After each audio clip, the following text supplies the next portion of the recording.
Welcome to Shop Talk. I'm Brandi.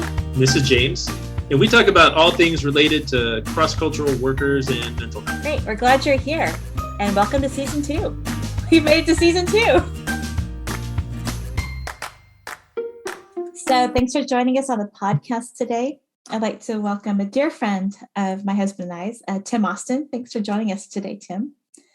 Thanks, Brandi and James. It's great to be with you guys. Really great to have you. Yeah. Tim Austin is a life and leadership coach. Following 20 years of living and serving cross-culturally, Tim founded Encompass Life Coaching.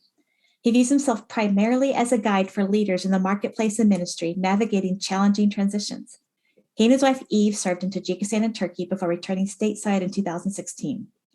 A non-negotiable on his work calendar is one-on-one sessions coaching his clients. While doing life overseas has been filled with adventure and opportunity, Tim would still say that his greatest joy is being married to Eve for 30 years and raising their 3 kids together. To relax and unwind, Tim enjoys hikes and exploring all the ethnic food and coffee options from their new base in the Boise, Idaho area. I want to know, have you found any really good coffee places? Thank you. You know, you wouldn't think. We were pleasantly surprised.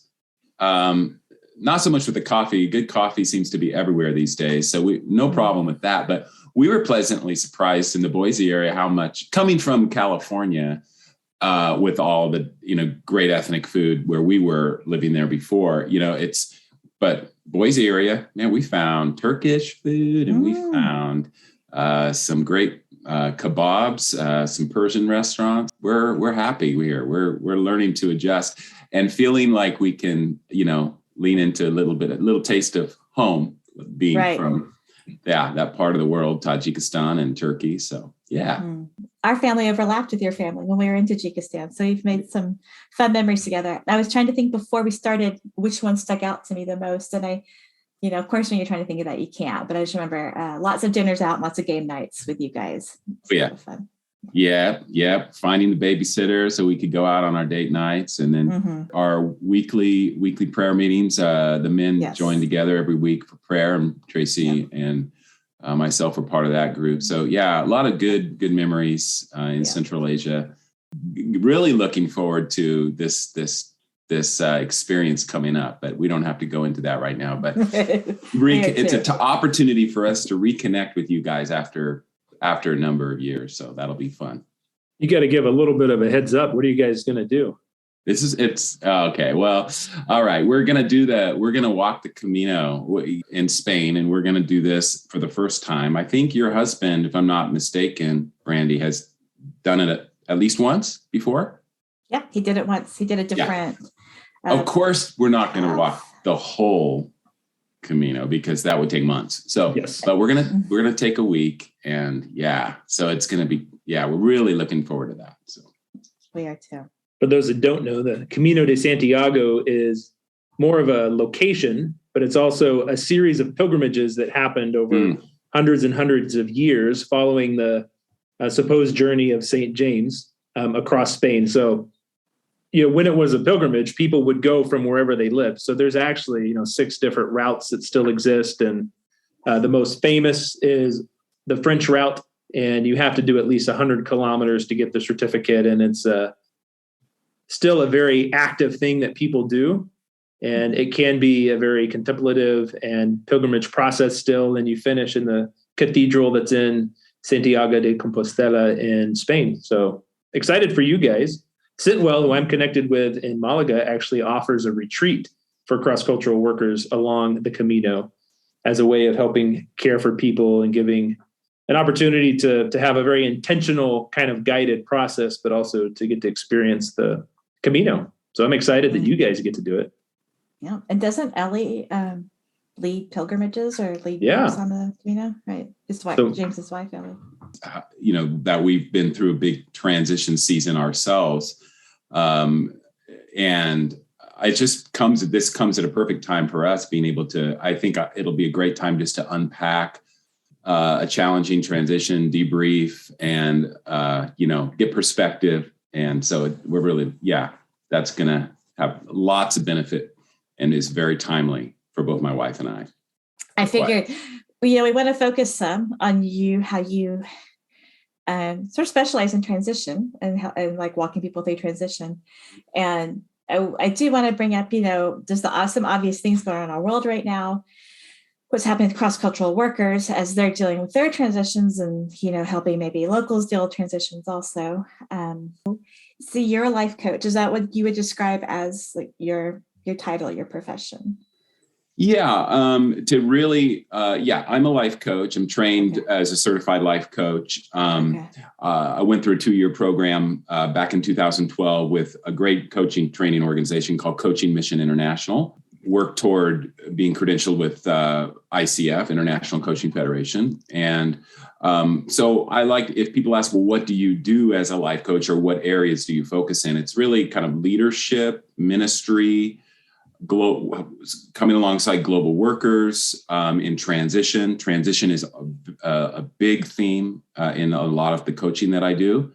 A lot of debriefing coaching too, that just walking with people and journeying with them through challenging transitions and just being a sounding board and giving a listening ear, asking clarifying questions as they process and unpack their transition season.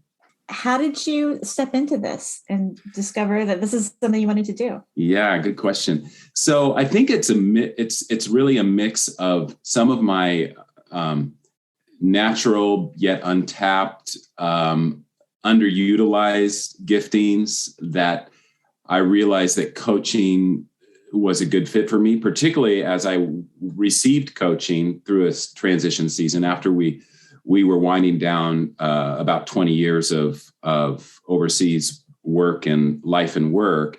I hired a coach and to walk with me through that transition.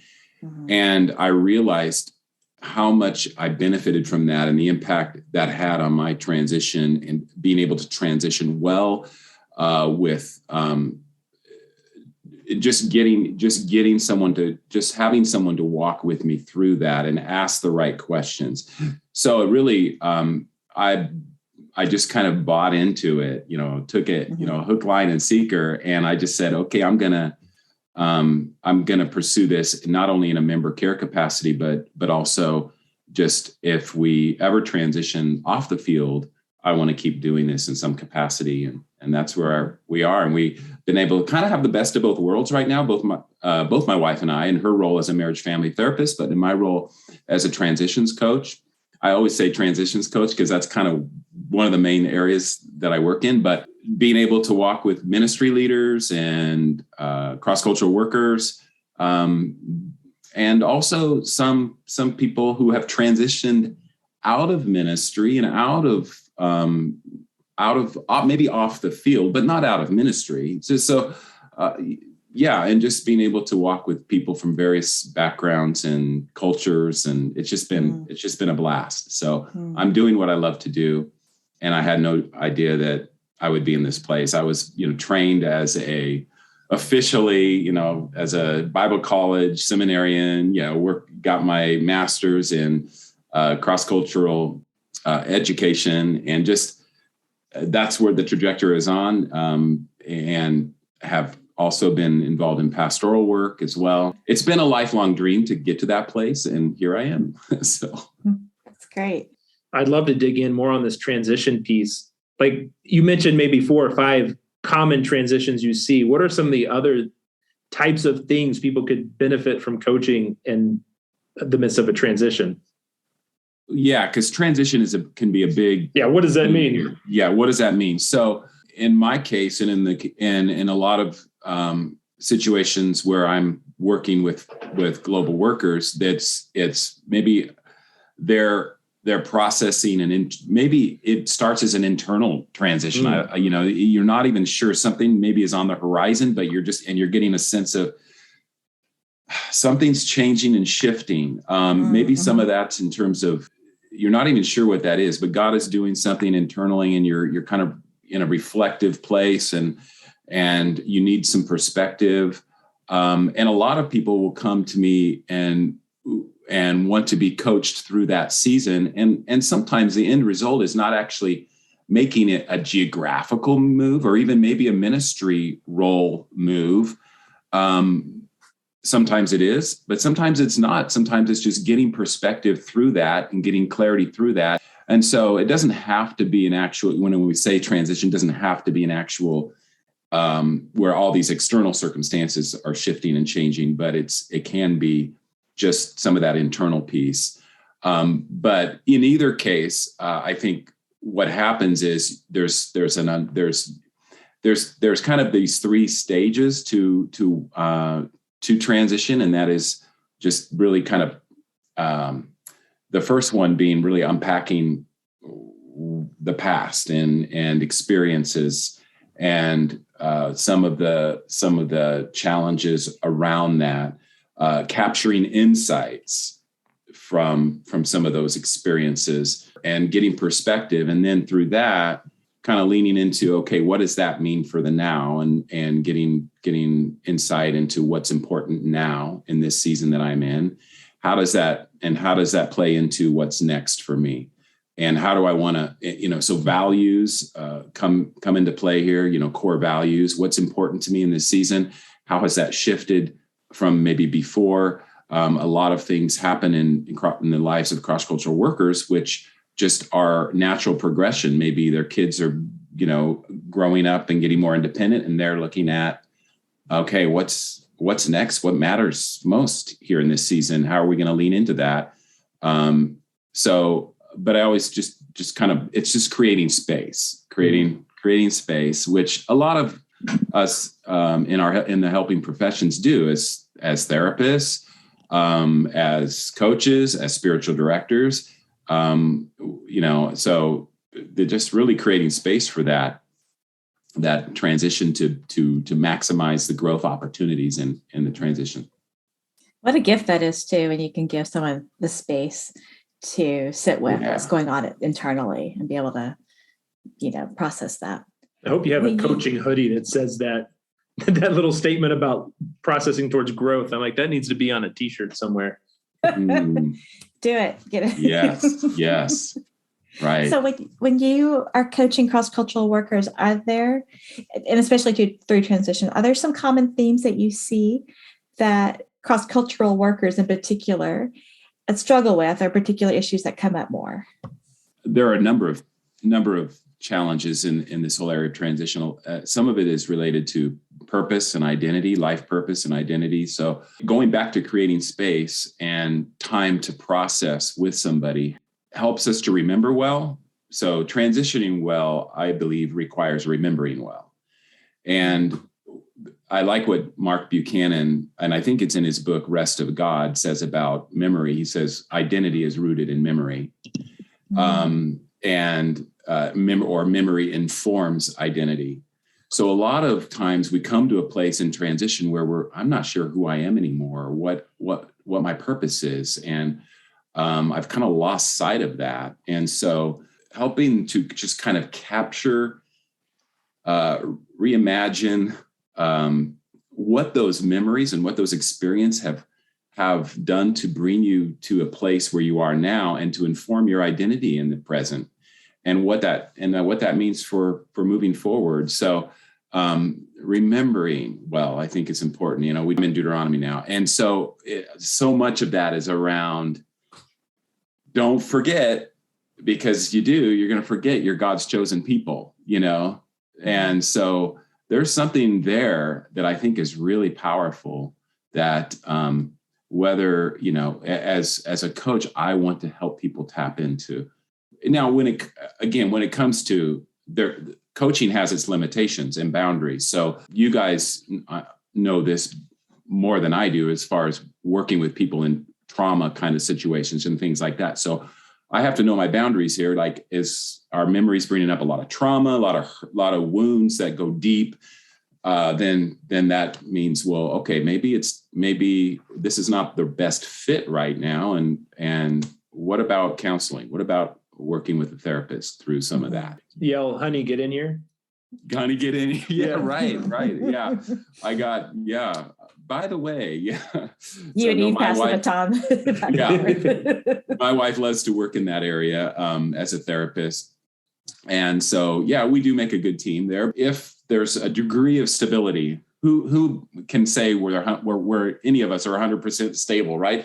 But if there's a degree of stability and wholeness, I feel as a coach, I can walk with people through that time of just remembering well, with the goal of being able, because coaching is forward looking. So with the goal of capturing insights in order to really move forward in a good way.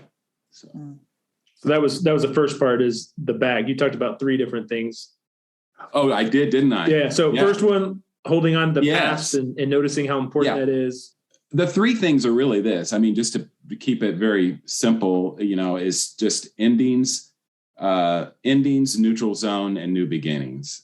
William Bridges talks about this in his book on transitions. And so it's really, I like to think in those terms when we're looking at, and there's a great tool out there called the transitions curve. I don't know if you guys are familiar. Okay. So I'll link it in the podcast if anybody wants to have a look at it. I love the transitions curve model because it helps people see that, transitions generally are messy. They're not linear and predictable. So with the transitions curve, you get to kind of give language to where you are.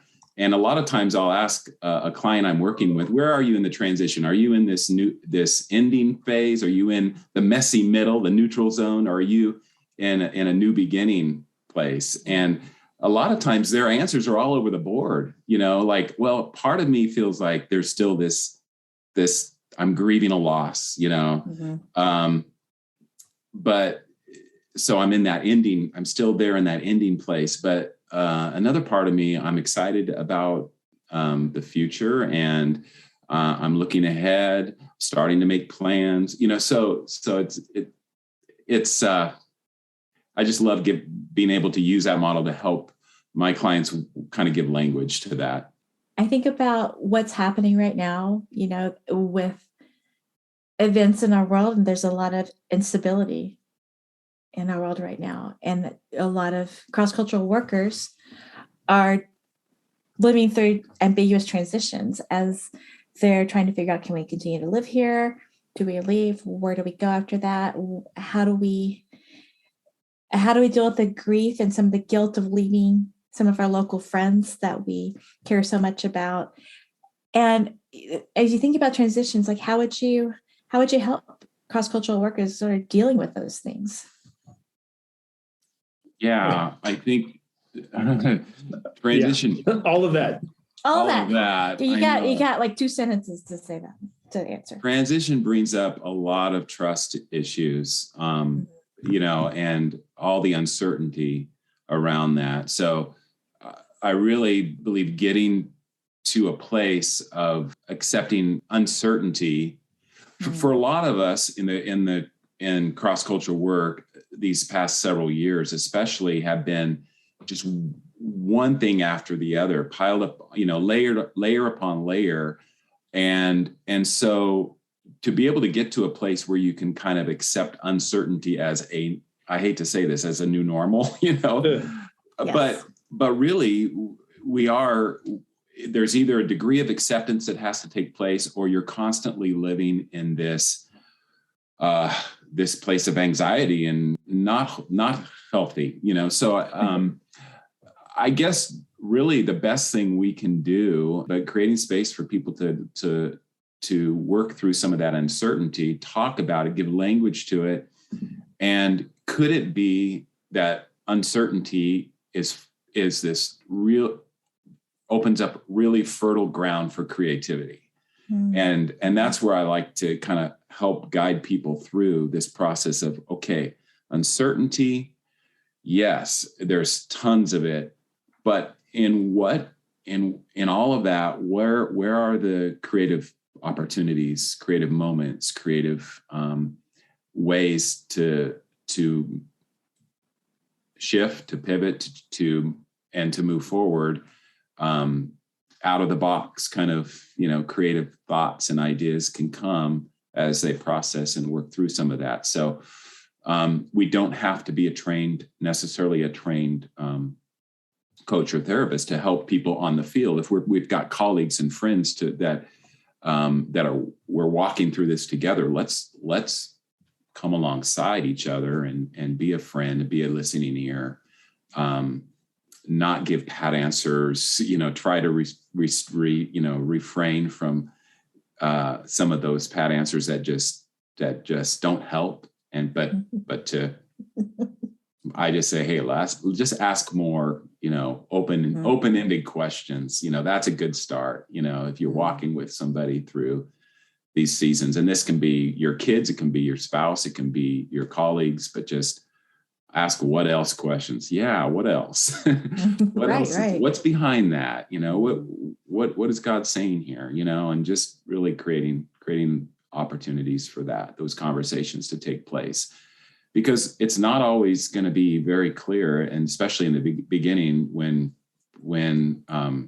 all this there's so much unpredictability. We can't always make big plans, but we can find ways to thrive and survive even in the midst of uncertainty. Right. So, going back, remembering well, accepting uncertainty. And I love this verse in Isaiah 42:16, because it just reminds me of the confidence I can have in uncertainty, where Isaiah 42:16, I will lead the blind by ways they have not known. Along unfamiliar paths, I will guide them. I will turn the darkness into light before them and make the rough places smooth. These are the things I will do. I will not forsake them. What an amazing word from God, and an amazing promise. What a beautiful picture of God's nearness, when things feel so chaotic. I wanted to go back real quick. Brandi had a 10-part question, and one of them was referencing, we're 2 years and past COVID now, and there's a current war going on in Ukraine that's really affecting a lot of cross-cultural workers. Really globally, there's been a lot of transition that has been not desired. And I wonder if you could just speak into a piece of that, like, what about those transitions that people have forced upon them for one reason or the other? We might call those the rug pulled out transitions, whether it's, COVID related and all the, situations around that, the war in Ukraine now and other instability in other places, visas being denied. So many things impacting so many global workers right now. So if we could get a hold of whole area of our thought processes, we get into this cycle of having certain feelings around certain thoughts. How could I create a new thought around this, which then generates a new feeling and moves to some kind of action that is actually going to be positive, rather than kind of keeping us in the cycle of the situation is like this, therefore I feel like this, and therefore I'm stuck in this way, or I can't, move forward in this way. But what if we could come alongside of each other and help each other reframe and give new language to uncertainty? Again, back to the uncertainty piece. For me, it's anxiety. So I'm prone to anxiety. You won't see it on my face, maybe, or even in my actions. I think those closest to me would, but internally, the storm that's brewing internally when all of these things, uncertainty and unpredictability and things are happening. I came across a quote. It said, if we labor with anxiety about the future, we destroy that strength which will enable us to meet the future. So I think so many cross-cultural workers are laboring with anxiety about the future. Instead of the reserves being built up, there's no reserves, and the strength which should be there, the strength and endurance which should be there in more of a stable season, we're actually fighting against that and destroying the strength that helps us to navigate the uncertain future. So How can we do that? For me, I know it's being able to unpack that with somebody and to process it with somebody. And it just makes such a big difference, being able to do that. So, yeah, no easy answers. Yeah. There really aren't there? You brought up some really good points about living with uncertainty, and I think how much we want to, if we just think on it a little bit more, or we tried this angle or that angle, or I'm sure there's a way out of this. We spend so much energy on doing that instead of recognizing that the uncertainty, there can be beauty in the uncertainty, and in just being present. And I don't want to belittle the process that some people are going through these transitions, but there can be a lot of beauty and a lot of potential to recognize. Well, and I think people need help creating space. I mean, that's one of the main things you said.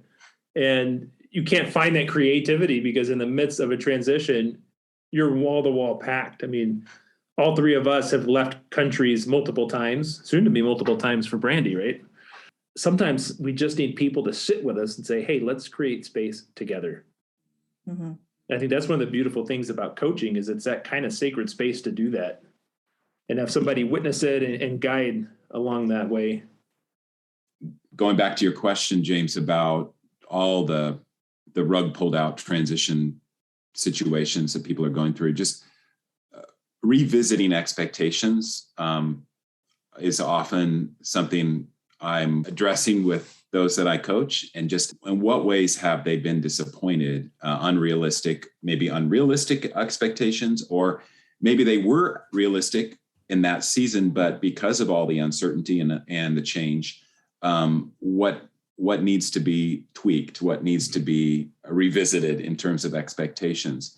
There's a book called Expectations and Burnout, and that talks about the correlation between, this prolonged unmet expectations go for, a prolonged season, just on and on. It can certainly lead to burnout. And I think that's what we've seen in a lot of situations. To give space, again, to actually revisit some of those expectations and to set maybe more realistic expectations for this season anyways that we're in, can certainly be a real game changer for people, I think. I love how you phrase that, setting realistic ones, because I think our mind goes to lowering our expectations of ourselves and others, which isn't really accurate. We just need more realistic ones. It has nothing to do with about lowered expectations. Yes. And realistic expectations really help too, because you don't feel like you have some pie in the sky thing out there you're trying to live up to that's not going to work either. If it feels doable, you're more likely to pursue that. So. And I think as global workers, we want to be motivated by vision and by getting the work done, and just got to kind of push through.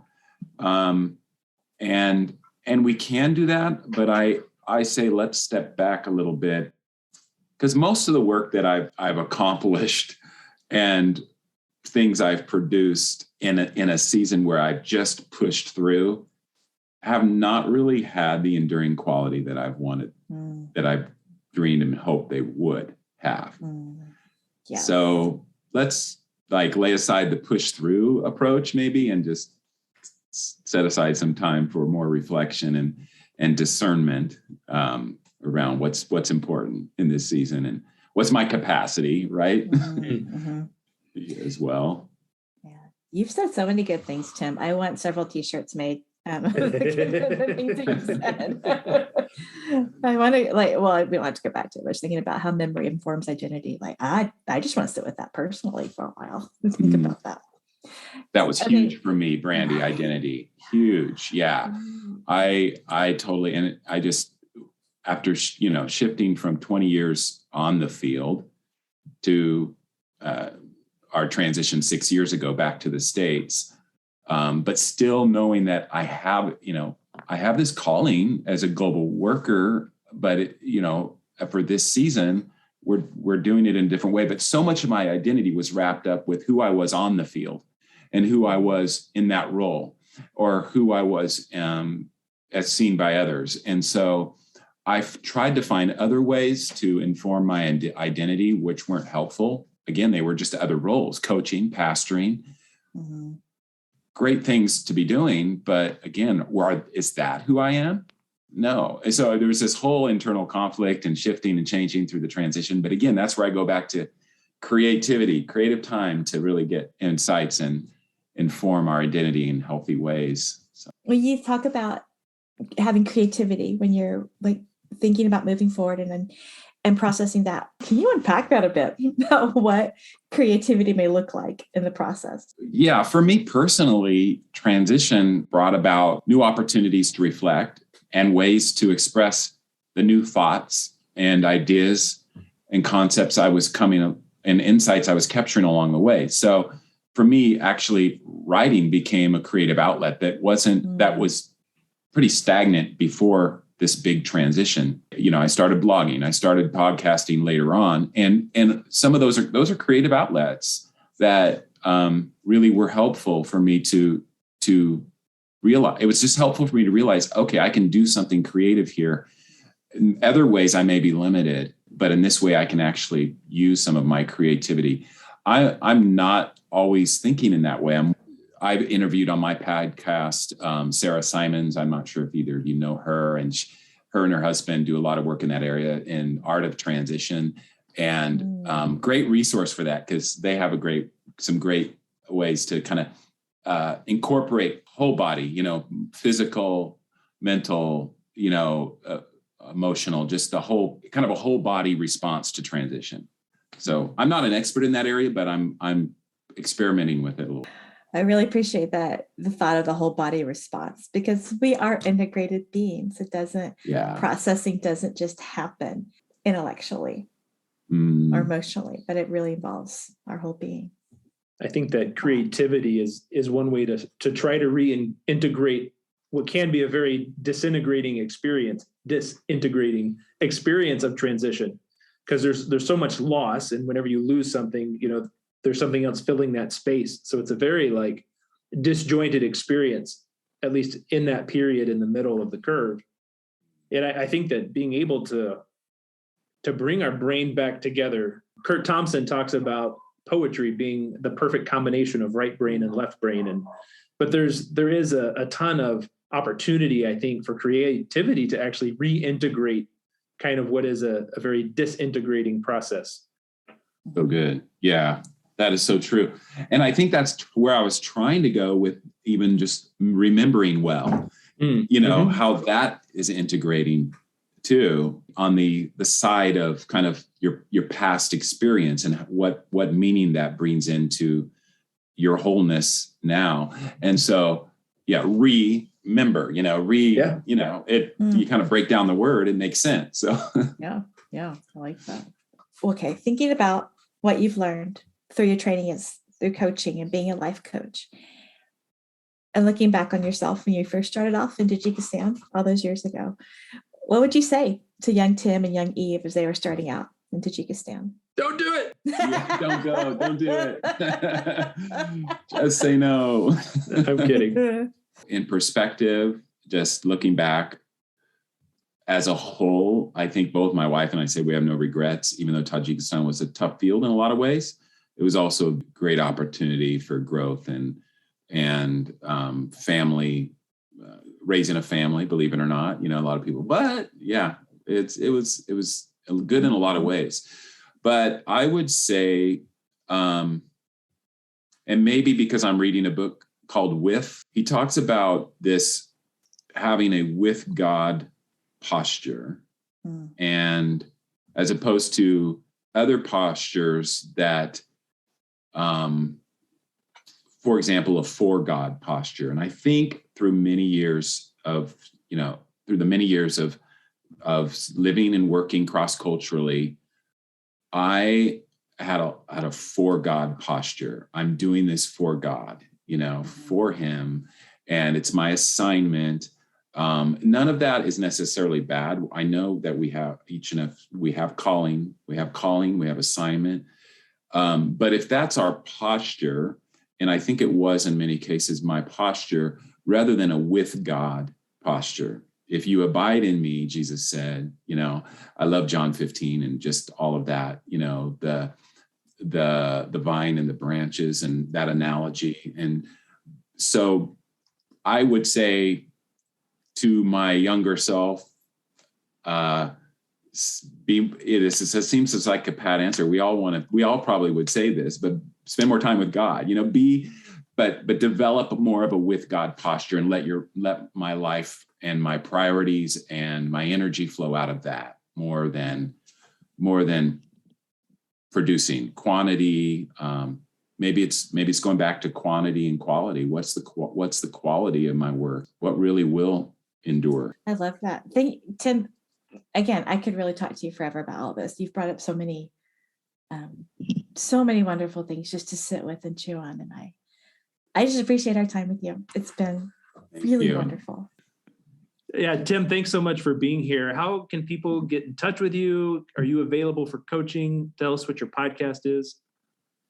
Yes, all of the above. Yes, I'm available. I would just love to chat. I have something I call a discovery call, or just to have a conversation if someone's interested in what transitions coaching could look like for them and whether or not that could be a good fit in this season of their lives. And certainly open to conversation. You contact me on my website, EncompassLifeCoaching.com. I'm also on Instagram, Encompass_life_coaching. Just would love to hear from folks and have a conversation. So anytime. That's great. Thanks so much for your time, Tim. This has been a lot of fun. It really has. Really appreciate Thank you, guys. Yeah. All right. Thanks so much.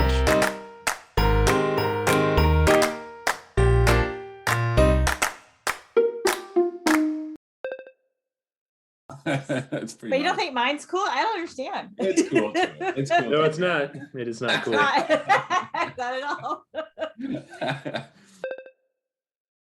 Contact, He put that in his email to us.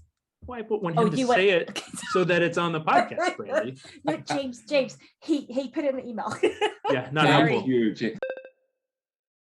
Brandi always gives 3 affirming noises, not just one. So I it'll be know, I see. Okay. It's 3. Okay, so wait for the third one. Wait for the third one. I usually cut out 1 or 2 of them. I'm like, Okay. one's sufficient. Well, You that know, gives me more time to collect my thoughts, right?